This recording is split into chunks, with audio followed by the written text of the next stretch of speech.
Hey, good afternoon, everybody. Mike Shea. I wanted to talk to you about an email I just got. Um, Not a client, but someone I've talked to in the past, probably several years ago, has been approached by a company wanting to do what's called a roll up, where they want to buy smaller companies, roll it up into a larger entity. So, is that a good idea? And he was asking me, and now he's been negotiating with this company, and he's gotten himself to a point where they're debating EBITDA or cash flow and valuation. So when that seller theoretically had contacted me years ago and done a valuation. I did it on an owner benefit valuation methodology. And now he's talking to a company who's doing a roll up who's going to have to put management in place.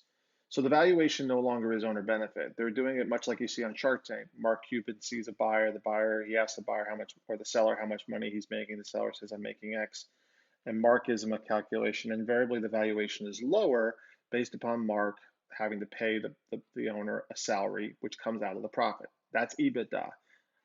Owner benefit includes the salary of the owner. So you see this type of dynamic, and you have to understand as a seller, sellers want or buyers want you to come to market. Savvy buyers want you to come to market without a broker because they're not being kept honest and they're not competing against anybody. You, as a seller, oftentimes will be negotiating against yourself because there's no competition.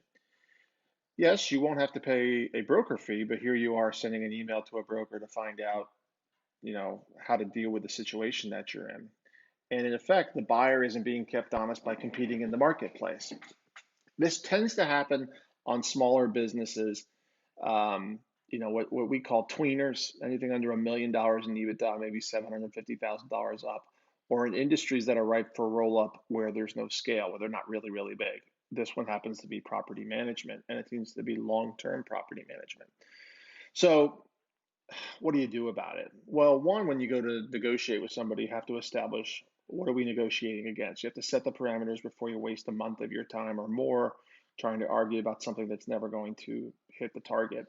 And frankly, B and C, you probably should, if you're thinking about doing that, then you should do yourself a favor and go to market and have a valuation done so you know what um, true market value of a business is.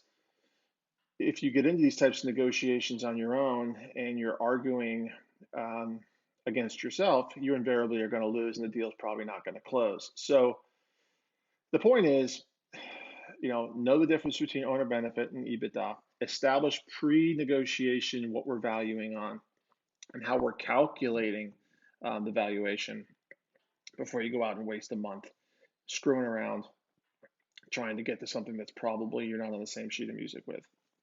So, any questions? 321-287-0349, or give me a call, 321-287-0349, or email me at mike@tworld.com. Thanks.